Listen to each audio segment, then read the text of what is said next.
के अंदर नियम बताए गए हैं। ये सब आपने सुना होगा ऑलरेडी। उपदेश अमृत मैं इसको बार बार जो है वो पढ़ती हूँ क्योंकि दिस इज अगेन रिमाइंडर कि हम अपने आप को भी सुनाएं। उपदेश अमृत का जो टेक्स्ट 2 है that is very beautiful text. और किसी को पता है उपदेश अमृत का सबसे मशहूर टेक्स्ट जो है वो कौन सा था? अत्याहारा प्रायश्च। याद आ रहा है? अत्याहारा प्रायश्च प्रजल्पो नियम ग्राहा जनसंगा चा लौल्यम चा सद्भिर्भक्ते विनश्यति। तो इसमें बेसिकली इस श्लोक के अंदर 6 चीजों का वर्णन किया गया है। अति आहारा, पहला वर्ड जो है वो अति आहारा है। तो अति आहार का क्या? अति का मतलब कोई भी चीज बहुत ज्यादा, और आहार का मतलब कोई भी चीज आप जिसका उपयोग करते हैं या खाते हैं या उसको एक्यूमुलेट करते हैं, जमा करते हैं। अति आहारा। आहार वैसे खाने को भी कह सकते हैं, या कोई भी धन संपत्ति जिसको आप बहुत जमा कर रहे हो तो उसको भी अतिहारा कहते हैं या अति आहारा कहते हैं। तो कहते हैं कि अगर आपको अर्जुन की तरह बहुत सक्सेसफुल बनना है और भगवान के शरण में रहना है और भगवान के बिल्कुल आधार पर रहना है, आपको अर्जुन की भांति अगर भगवान की मर्सी ब्लेसिंग चाहिए तो आपको कुछ चीज़ों से बचना पड़ेगा। पहली चीज़ इसमें बताइए उपदेश अमृत के अंदर अति आहार। कोई भी चीज़ की जाती ओवर ईटिंग, इससे बचें आप। ओवर ईटिंग का आजकल इतना ज़्यादा दौर चल गया है कि जैसे कहते हैं ना कि यहाँ पर जो वैदिक कल्चर था इस पूरे ब्रह्मांड के अंदर, इसको जम्बूद्वीप कहते हैं, जहाँ पर वैदिक संस्कृति होती थी, तो सिर्फ और सिर्फ घर का प्रसाद बनता था और वही लोग जो है वो खाते थे। और जो घर के कार्य करके जितना भी जो व्यक्ति होते थे, घर के अंदर लोग होते थे, वो फिट रहते थे, घर का काम करते थे, भगवान की सेवा करते थे, प्रसाद बनाते थे, गौ माता की सेवा करते थे। तो उनका जो प्रसाद होता था, जो उनका आहार होता था, वो शुद्ध होता था। फीमेल्स भी जो है वो काम करती थी तो उनका जिस्म वैसे ही फिट रहता था। फिर उसके बाद ये ब्रिटिश और ये सारे दौर आगे आना शुरू हुए। 200-300 साल के अंदर जो है वो बहुत ज़्यादा वातावरण चेंज हो गया। और आप सब देख सकते हैं कि हर जगह जगह जो है बच्चा क्या मांगता है? केएफसी चाहिए, पिज़्ज़ा चाहिए, है ना। हालांकि इवन डॉक्टर्स के साथ हम रहते हैं हर वक्त, तो डॉक्टर्स जो होते हैं वो कहते हैं कि हम तो कोशिश करते हैं कि हमारे बच्चे जो है वो कुछ दाल सब्जी भी ले लें, लेकिन उनके मुँह से एक ही चीज़ निकलती है कि हमें पिज़्ज़ा चाहिए, हमें जो है केएफसी चाहिए। और समझ लें कि जिस दिन अगर घर में दाल सब्जी बन जाए तो उस दिन मूड ही खराब है बच्चों का। तो ये हाल हो गया हम सबका। तो ओवर ईटिंग तो एक चीज़ ये है कि हम ज़्यादा से ज़्यादा खा रहे हैं। दूसरा चीज़ खा क्या रहे हैं वो बहुत इंपॉर्टेंट है। जंक फूड वगैरह से शरीर को कोई हमें शक्ति नहीं मिलती, उसकी वैल्यू कुछ भी नहीं होती है, शरीर का कोई उससे पोषण नहीं हो पा रहा होता है। तो पहली चीज़ जो है वो हमें अपनी भक्ति को सेव करना है, अपने जीवन को सेव करना है। तो अति आहार से बचें। ओवर एक्यूमुलेटिंग, ज़्यादा से ज़्यादा जो भी चीज़ की जाति आपके जीवन में है उससे बचने की हम कोशिश करें।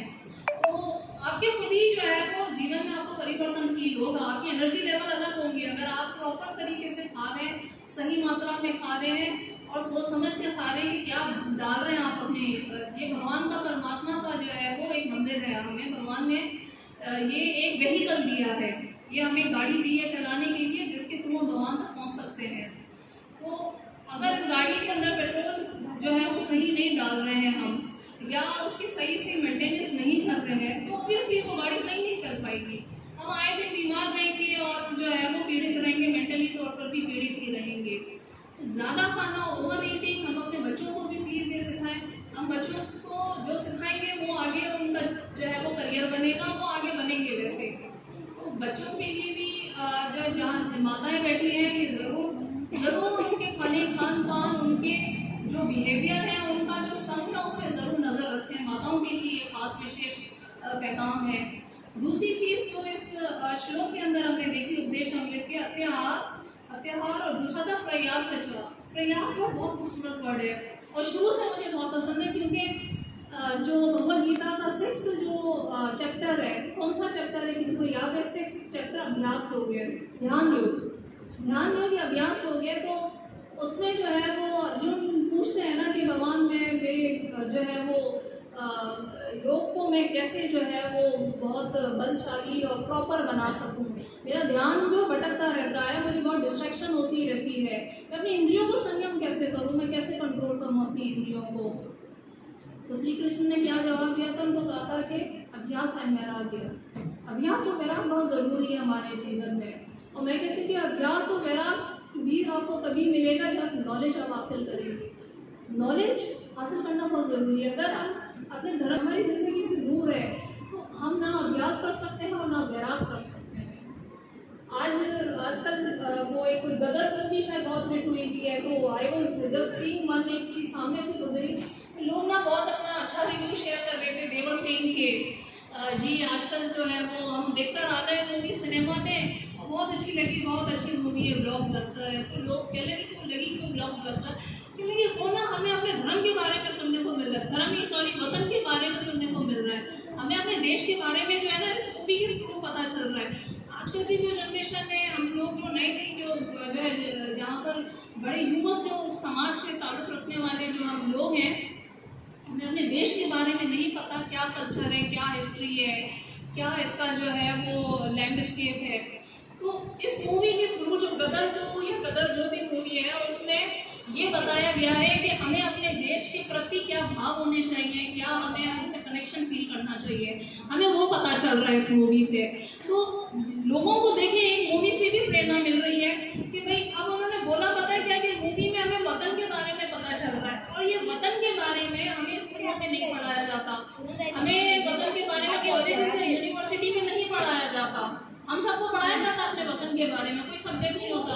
I was thinking that moment के लोग जो है जो हमको बाहर कर दिया, बंदर हो गए, गदर मूवी आ रही है, यानी आज भी हम इन चीज़ों में बहुत इंटरेस्ट लेते हैं। चले अपने वतन के बारे में भी लोगों को ये इंटरेस्ट है कि हमें तो अपने वतन के बारे में जानना चाहिए। उसके बारे में शिक्षा हमको मिल ही रही स्कूल कॉलेजेस में, पर क्या हमें अपने धर्म के बारे में नहीं जानना चाहिए? क्या हमें धर्म के बारे में कोई स्कूल या शिक्षा या कोई एजुकेशन दी जाती है? कोई भी नहीं बताता। तो श्रीला प्रभुपाद जी ने इस चीज़ को बहुत बहुत हाईलाइट किया था। उन्होंने कहा था कि ये जीवन जो है वो बहुत बहुत दुर्लभ है, ये बहुत ज़्यादा दुर्लभ जीवन है। और इस जीवन का जो जीवन को हम नष्ट कर देंगे अगर हम भगवान की प्राप्ति नहीं कर पाते हैं। और ये एक लाइफ टाइम जो है भगवान को पाने के लिए बहुत नहीं है, बहुत कम है। एक लाइफ टाइम अगर हम भगवान के, गुरु के, साधु के वचनों को अगर पालन करते हैं तो हो सकता है भगवान मर्सी करें और हम कृपा से धोकर जन्म से तर जाएं। पर एक लाइफ टाइम में भगवान की भक्ति और सेवा के लिए बहुत कम है।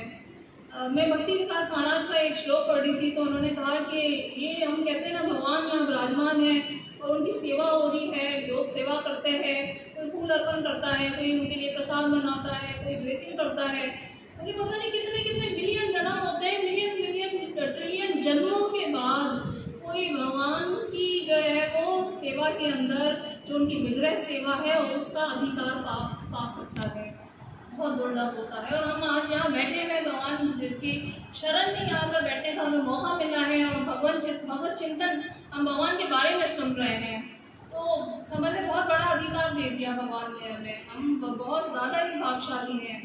तो वो सारे भक्तजन, राम सखा प्रभु जी का एक लेक्चर अभी रिसेंट मॉर्निंग प्रोग्राम में वॉज वेरी हार्ट टचिंग, वो दिल को लगा। उन्होंने कहा कि जो ब्रह्मा जी हैं वो कृष्ण के साथ काफ़ी दफ़ा वृंदावन की लीलाएं होती थी, तो उसमें आते रहते थे ना। अर्जुना ट्रीज थे, उनको बांध दिया था, उस वक्त भी वो प्रकट हुए थे। वो ब्राह्मणों की जो वाइफ थी, पत्नियां थी, उनको लेकर चुरा लिया था, उस वक्त भी ब्रह्मा जी जो है।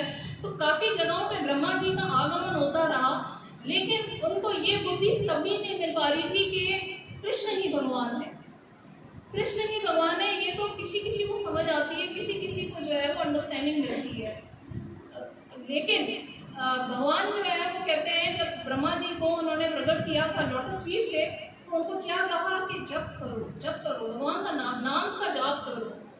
जब भगवान की उनको ब्रह्मांडों की सृष्टि की रचना करनी थी, तो उस वक्त ब्रह्मा जी के भगवान विष्णु के कमल से जो है ब्रह्मा जी प्रकट हुए थे। तो वो इधर उधर काफ़ी अरसे तक देखते रहे, उनको नज़र को समझ नहीं आया।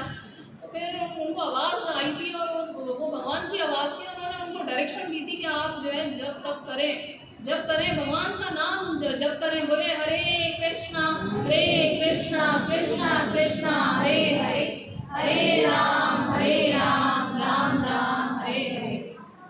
तो पता नहीं कितने जो है वो साधु आए, कितने सारे संत आए इस धरती के ऊपर, और भगवत गीता कितनी जबानों के अंदर विश्व के अंदर जो है वो लाइब्रेरी से रखी हुई थी भगवत गीता, पर किसी को भी ये नहीं समझ आ रहा था कि भगवान श्री कृष्ण ही स्वयं भगवान है, भगवान कृष्ण ही स्वयं भगवान है। ये किसी को मैसेज नहीं मिला उस भगवत गीता से भी।